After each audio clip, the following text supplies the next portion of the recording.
Salam alaikum. Dans la suite des exercices de cours transmission de puissance par polycourroie, on va voir un exercice numéro 2. Soit un schéma de commande d'un volant. Voilà le volant. Selon la figure ci-contre, cette commande est réalisée à l'aide d'un équipage de poulies. J'ai ici un ensemble de poulies constitué de 4 poulies. Les poulies 3 et 2 sont solidaires l'une de l'autre. Voilà la poulie 3, la petite poulie est solidaire à la poulie 2. Ça veut dire qu'ils ont une liaison encastrement entre elles. Ça veut dire que ça constitue un seul élément. Ça veut dire la vitesse de rotation de 2, c'est automatiquement la même vitesse, c'est la vitesse de la poulie 3. Le fonctionnement des courroies est supposé se faire sans frottement. Les caractéristiques des poulies 1, 2, 3 et 4 sont D1 a un diamètre de 110, D2 a un diamètre de 140, D3 a un diamètre de 80, D4 a un diamètre de 130. On n'a pas mis ici l'unité, donc l'unité c'est le millimètre. Notons enfin que la poulie motrice 1 a une fréquence de rotation de 200 tours par minute. Maintenant, je vais réexpliquer le fonctionnement de mon système. Voilà la poulie motrice, c'est l'entrée de mouvement. Il est lié à la poulie 2 par une courroie. Donc, au cours de rotation de la poulie P1, on a la rotation de la poulie P2.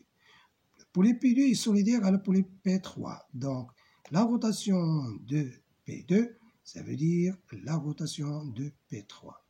Sur P3, on a monté une courroie qui permet d'avoir une liaison entre P3 et P4. Donc, au cours de rotation de P3, on aura la rotation de P4. P4, il est lié au volant. Donc, le mouvement vient de P1, passe vers P2, P2 est solidaire à P3, puis passe vers P4, P4 est solidaire à V3. Donc, on résume, la rotation de P1 entraîne à travers ce système-là la rotation de volant V. Première question, dresser l'actigramme du système. Pour l'actigramme du système, je vais le représenter comme ça.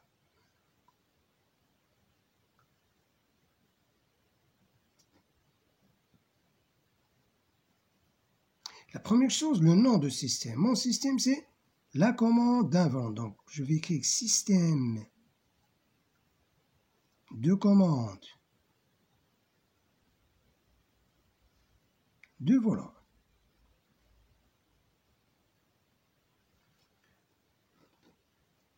Puis, je vais écrire l'entrée et la sortie. L'entrée de mon système, c'est le mouvement de rotation de la poulie P1. Mouvement de rotation de P1.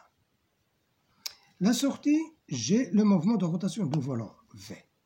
Mouvement de rotation de volant. Pour la fonction de base. La fonction de base, en comparant l'entrée et la sortie, je constate que la nature du mouvement est inchangeable.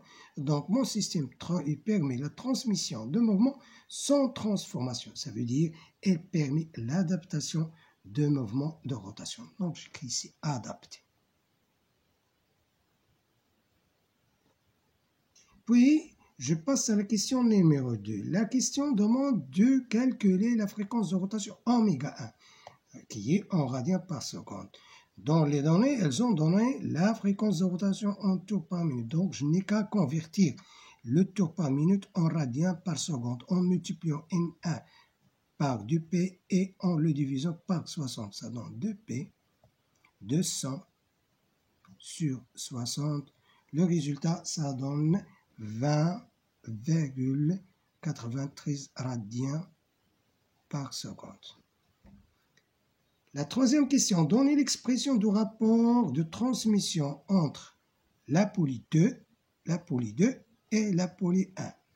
Rapport de transmission de 1, c'est la fréquence de rotation de sortie sur la fréquence de rotation de l'entrée qui est égale T1 sur T2. Application. D1, c'est 110. D2, c'est 240. Ça donne 0,45 sans unité. Pour moi, je vais prendre deux chiffres après la virgule. Quatrième question. Calcule la fréquence de rotation N2. J'ai déjà dans la question précédente R de 1 qui est égal à N2 sur R1. R2 est donné, N1 est donné, donc je peux déduire N2. Donc N2 égale N1 multiplié fois R2 sur 1. N1 c'est 200. Multiplié fois 0,45, ça donne 80 degrés, 90 tours par minute. La question suivante. Donnez l'expression du rapport R4-3, le rapport de transmission entre la poulie 4 et la poulie 3. R4 sur 3 égale N4 sur N3 qui est égal T3 sur D4 égale. Je remplace D3 par sa valeur. D3 c'est 80. D4 c'est 130. L'application numérique, ça donne 0,61.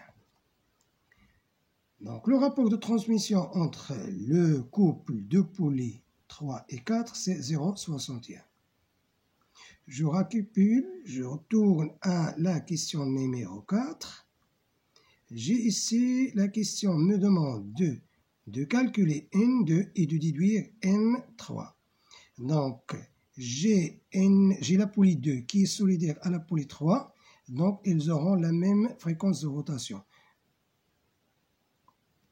N2 égale à 90 tours par minute, donc N3 égale la même valeur. Tours par minute.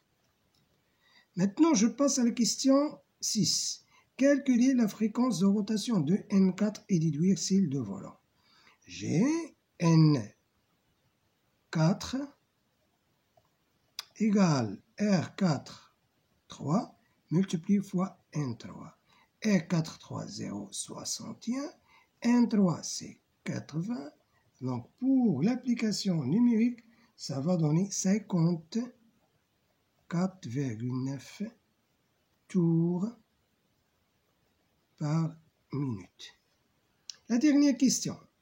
Calculer la fréquence de rotation N1 nécessaire pour que la fréquence de rotation de volant soit égale à 80 tours par minute. Donc je vais chercher la valeur de N1 pour aboutir à une vitesse de rotation de volant qui est de 80 tours par minute. Il y a plusieurs méthodes. Moi, je vais suivre celle-là. Donc, je vais écrire l'expression de N1 en fonction de N2. Donc, N1 égale, ici, voilà, N1 égale à N2 sur le rapport R de 1. Je passe. J'ai ici N2 égale à N3. Donc, je remplace N2 par N3. Égal. Je reviens ici, j'ai N3 elle-même égale à N4 sur le rapport R4, 3. Donc, ça sera N4 sur rapport 4, 3 sur rapport 1, 2. Ça va donner N4 sur le rapport de 1 fois 1, 2 multiplié fois le rapport R4, 3. Donc, la fréquence de rotation N1, c'est la fréquence de rotation désirée pour 4 divisé par le produit des rapports de transmission. N4, c'est 80.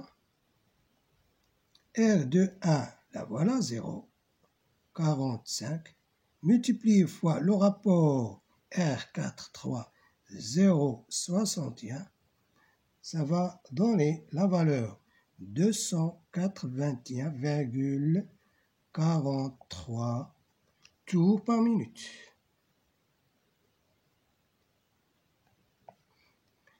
Donc, Inch'Allah, à un autre vidéo, Inch'Allah.